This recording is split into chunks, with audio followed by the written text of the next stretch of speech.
there's a lot of responsibility on entities out there to really take the right approach, and how do we go, make this jump and this move.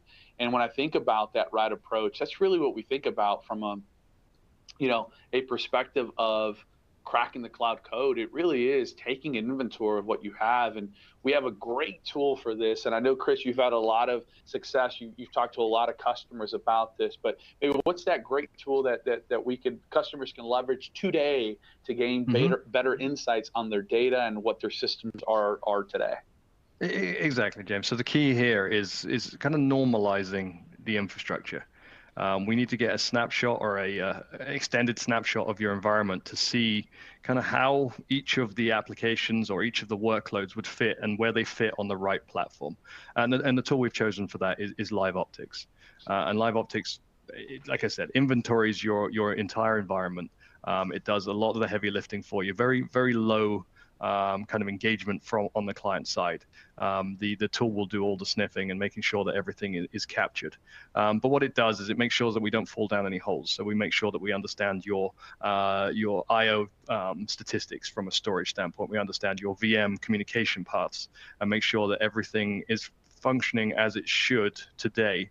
But if you're going to go to the effort to move from one platform to another, you may as well find some efficiencies along the way, right? So the LiveOptics tool will go in and look at your peak optimization based on the window that you run LiveOptics for, and then we can make some right sizing decisions based on that feedback. I mean, I've been in IT long enough. If something goes slow, you add more CPU and memory, right? And it doesn't have to go on very long before you end up with a VM which is massively oversized.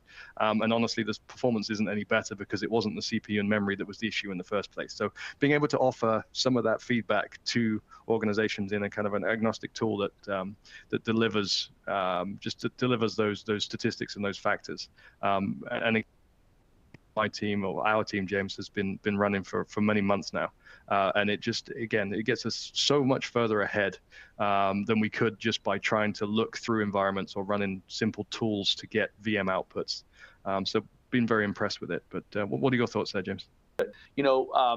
I do like this tool from that perspective. And if I think about where we're at in the year, right, where again, May, there's vacations that are coming up with holidays and summer, but I start thinking about when people think about their next year, right, 2025 budget, and when that planning needs to occur. We're right kind of in the midst of it.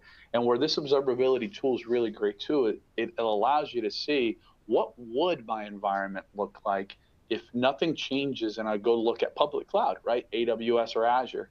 And I always love to see at a bare minimum, how many different server types would it take to satisfy what I'm currently doing, right? And so far, I think that the smallest that we've seen, right, or the fewest that we've seen is 12.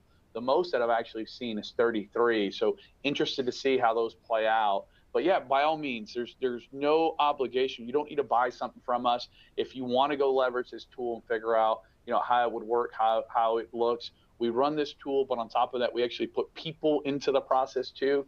So we'll have our team kind of review this based on best practices that we're seeing, be able to offer up some recommendations, even some things that we're seeing some customers tweak with the changes to VMware to make sure that you kind of minimize some of that risk that's out there. So